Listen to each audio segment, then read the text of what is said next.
Primeiro período, módulo 1. Introdução ao estudo da medicina. Introdução à anatomia, osteologia, artrologia e miologia. De início, é importante entendermos o significado de anatomia. É a ciência que estuda as estruturas do corpo e as correlações entre elas. Para evitar confusão ao descrever as localizações anatômicas, os anatomistas desenvolveram uma posição anatômica padrão e um vocabulário para o relacionamento das partes do corpo entre si. Todas as descrições anatômicas são expressas em relação a uma posição constante, a chamada posição anatômica, em que o indivíduo se mantém ereto, de frente para o observador, com a cabeça e os olhos voltados diretamente para a frente, os membros inferiores paralelos, os pés retos sobre o chão e posicionados para a frente. Os membros superiores ficam ao lado do corpo, com as palmas voltadas para a frente. Portanto, ao descrever pacientes ou cadáveres, é preciso visualizar mentalmente essa posição, pois ela é adotada mundialmente para as descrições anatômicas. Além disso, existem 3 termos que descrevem o corpo deitado.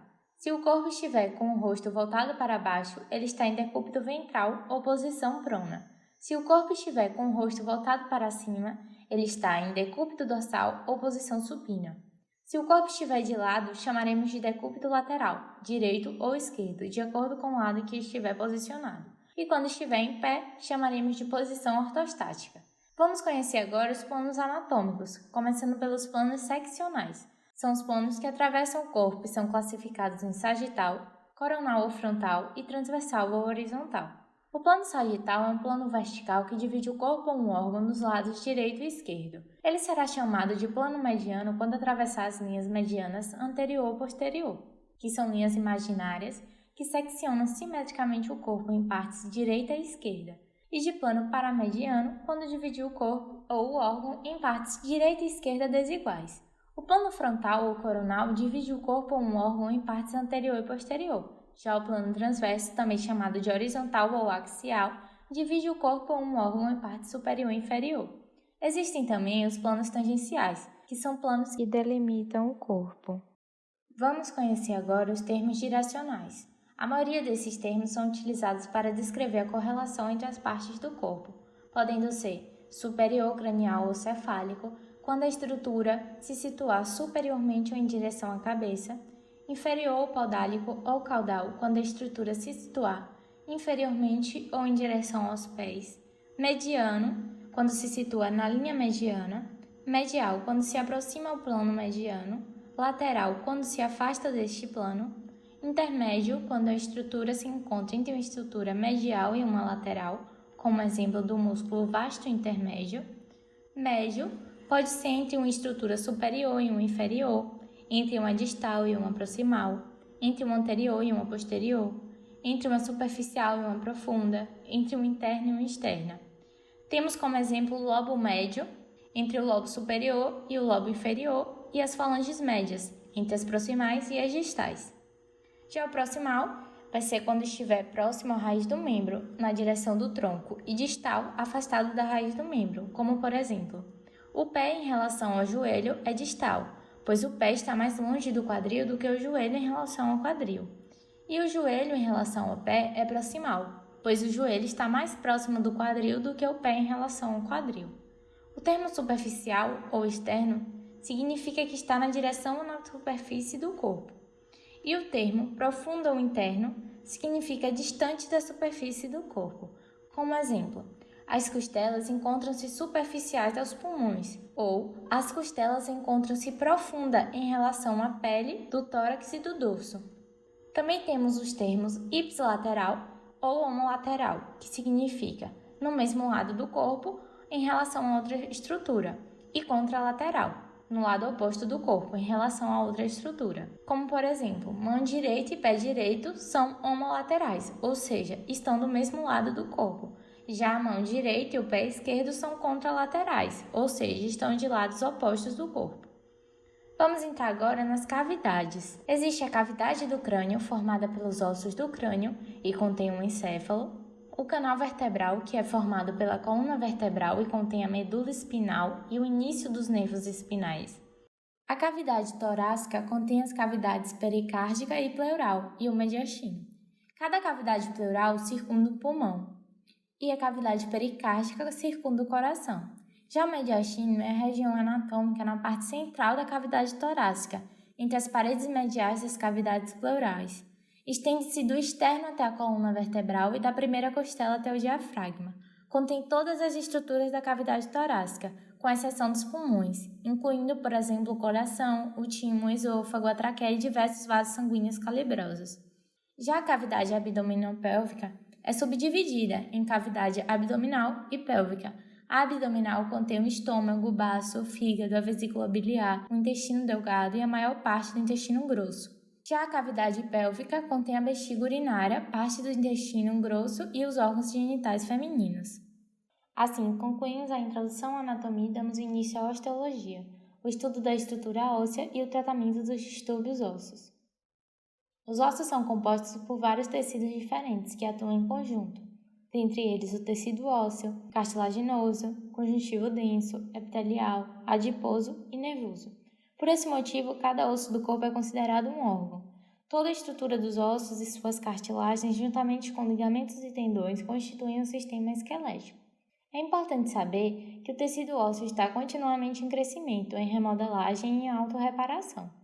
Contribui para a homeostasia do corpo fornecendo suporte, proteção, produção de células sanguíneas e armazenamento para minerais e triglicerídeos.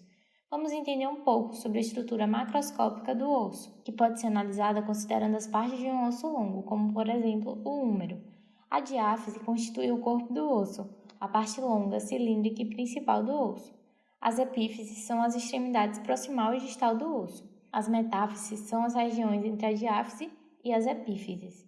No osso em crescimento, cada metáfise contém uma lâmina epifisal, formada por uma camada de cartilagem hialina que possibilita o crescimento da diáfise em comprimento. Quando o comprimento de um osso para de crescer por volta dos 14 aos 24 anos, a cartilagem da lâmina epifisal é substituída por osso, e a estrutura óssea resultante é conhecida como linha epifisal.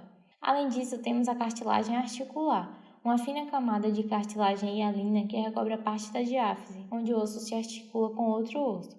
Essa cartilagem reduz o atrito e absorve o choque nas articulações livremente móveis. O periósteo, que é a bainha de tecido conjuntivo resistente que reveste a superfície óssea não recoberta por cartilagem articular, é composto por uma lâmina fibrosa externa de tecido conjuntivo denso não modelado e uma lâmina osteogênica interna composta de células. Algumas dessas células permitem que o osso cresça em espessura, mas não em comprimento. O periósteo também protege o osso, auxilia no reparo de fraturas, ajuda na nutrição do tecido ósseo e serve de ponto de fixação para ligamentos e tendões.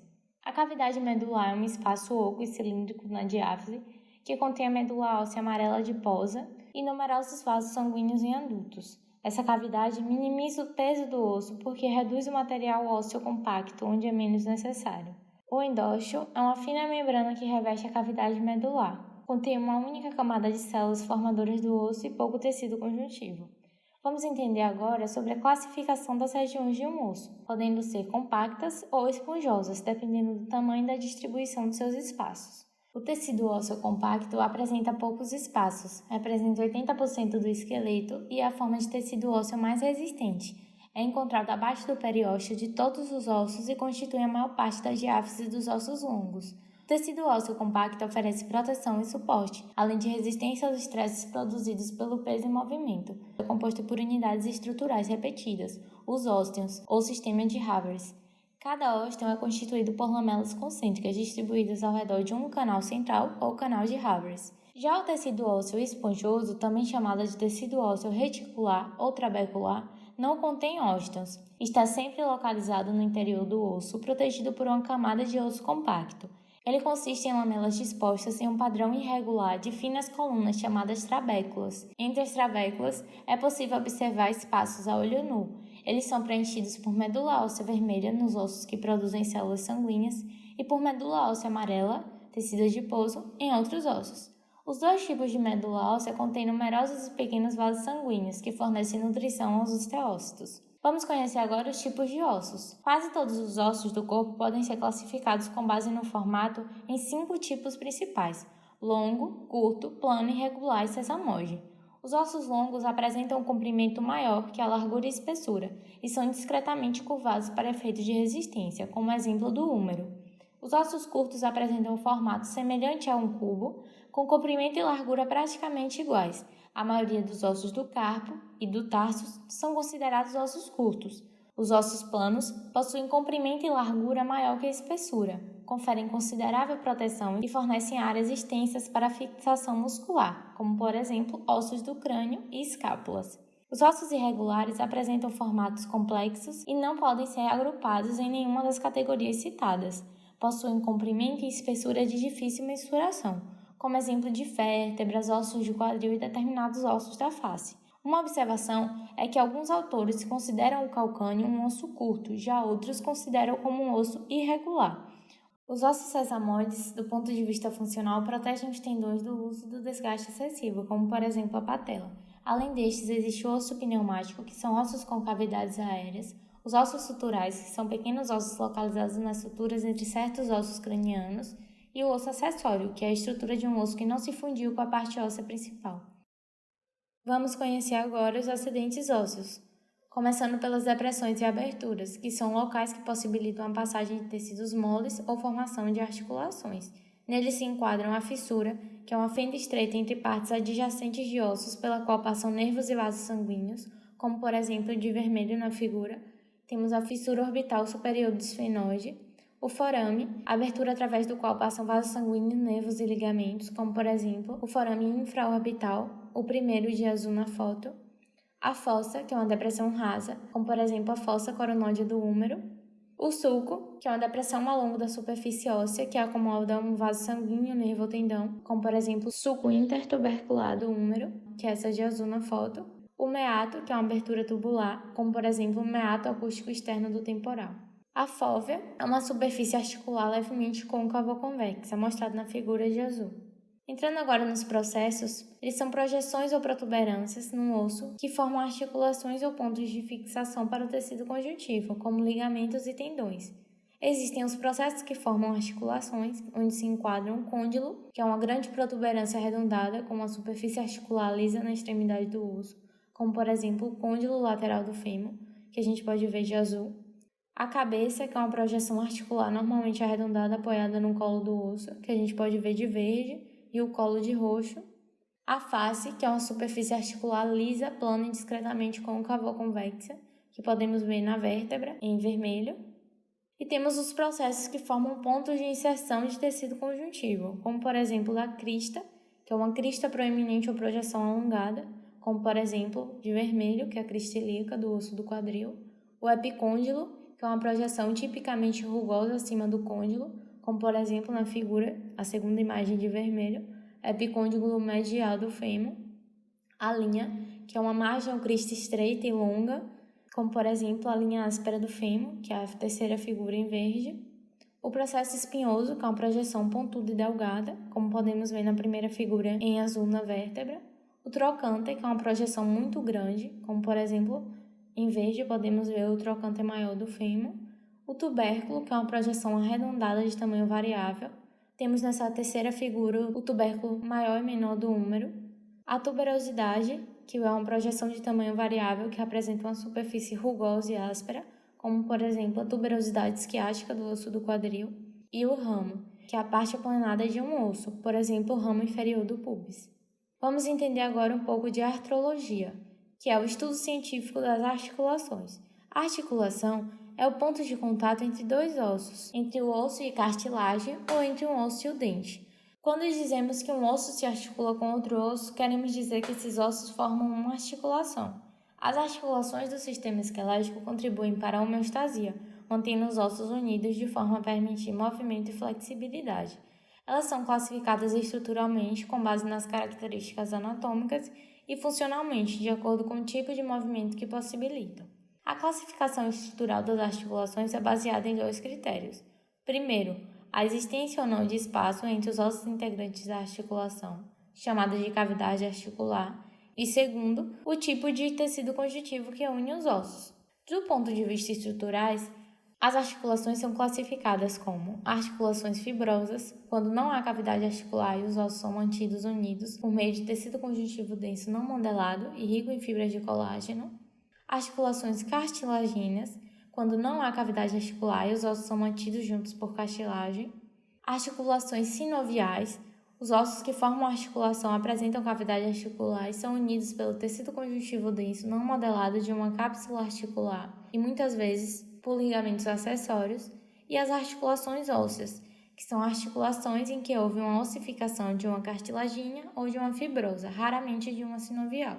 Existe também a classificação funcional das articulações, que tem relação com o grau de movimento que permitem. São classificadas como sinartrose, uma articulação imóvel, anfiartrose, uma articulação discretamente imóvel, diartrose, uma articulação livremente imóvel. É importante saber que todas as diartroses são articulações sinoviais. Vamos conhecer as articulações e suas classificações funcionais e estruturais.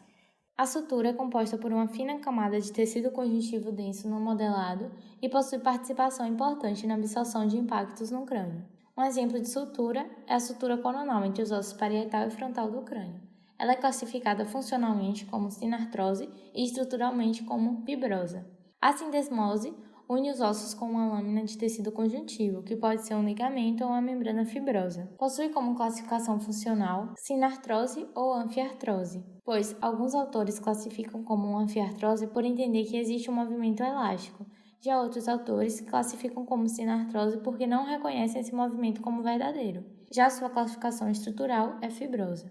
A membrana interóssea no antebraço é uma lâmina de tecido fibroso que une o rádio e a una em uma sindesmose.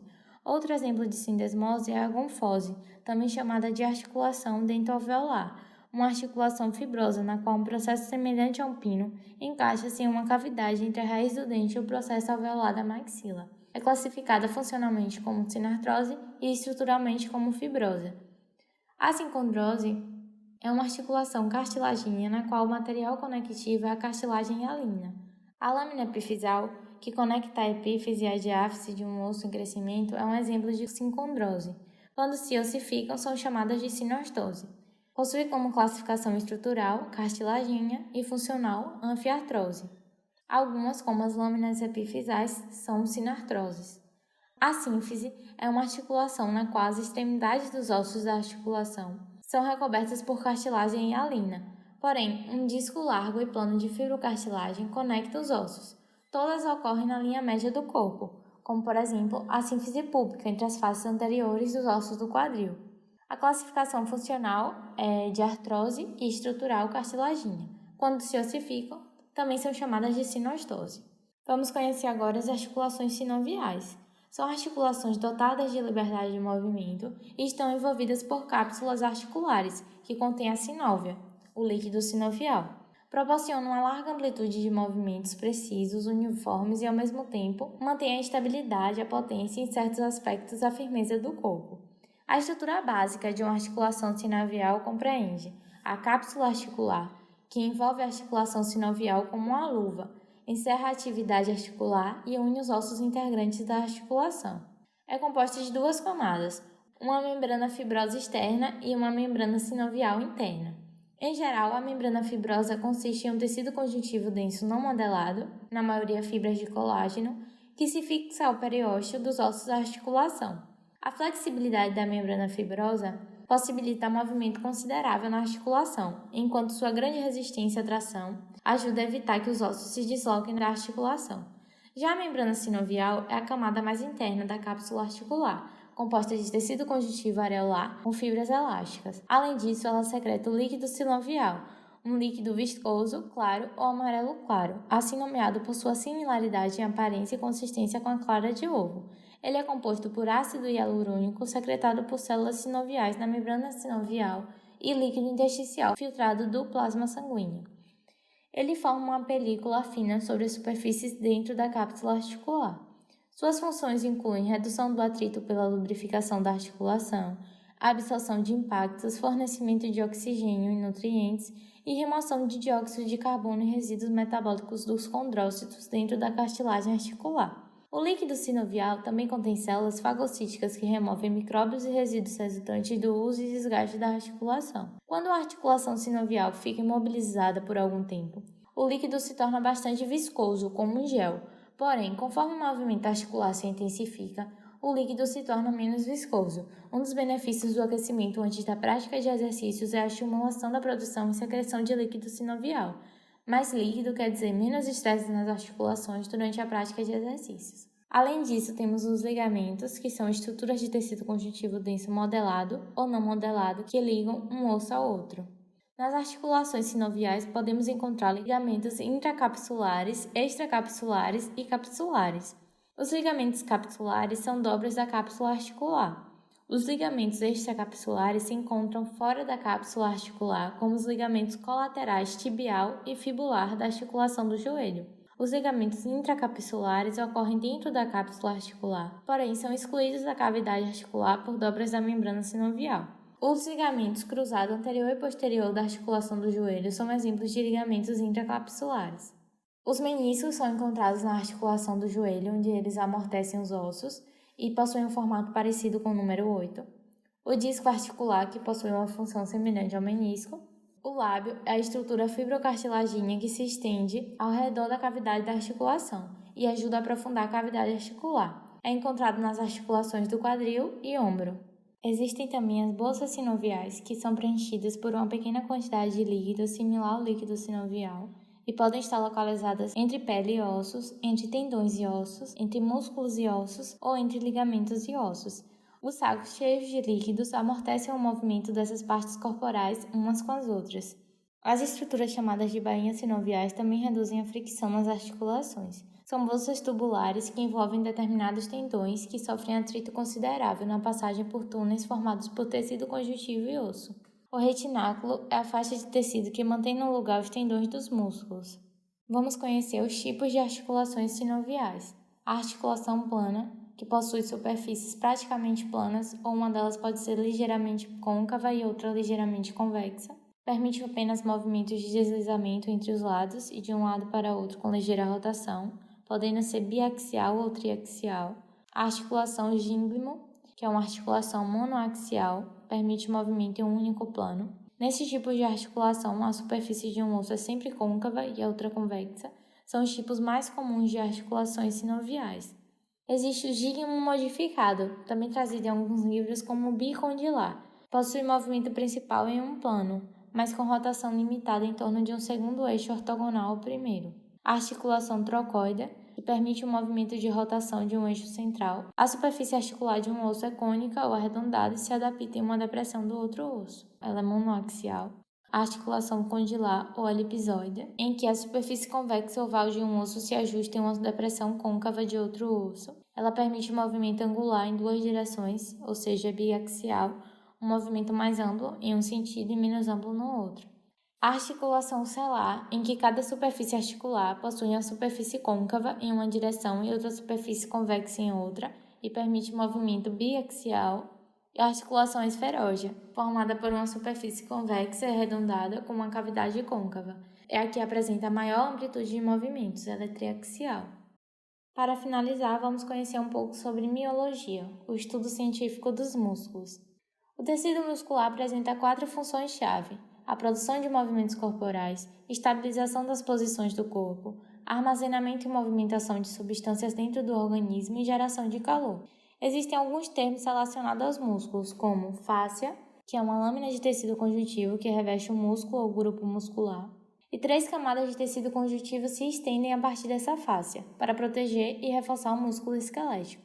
O epimício, que é a camada externa que envolve todo o músculo, consiste em tecido conjuntivo denso não modelado. O perimício também é uma camada de tecido conjuntivo denso não modelado, porém circunda grupos de 10 a 100 ou mais fibras musculares, separando-as em feixes chamados de fascículos. O endomício, que penetra no interior de cada fascículo e separa as fibras musculares individualmente.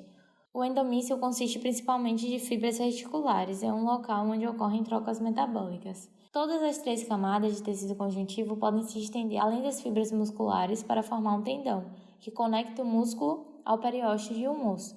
Um exemplo disso é o tendão do calcâneo, conhecido como tendão de Aquiles. Quando os elementos de tecido conjuntivo se estendem como uma lâmina larga e plana, observamos o que chamamos de aponeurose, um tendão em forma de lâmina que une um músculo ao outro ou ao osso.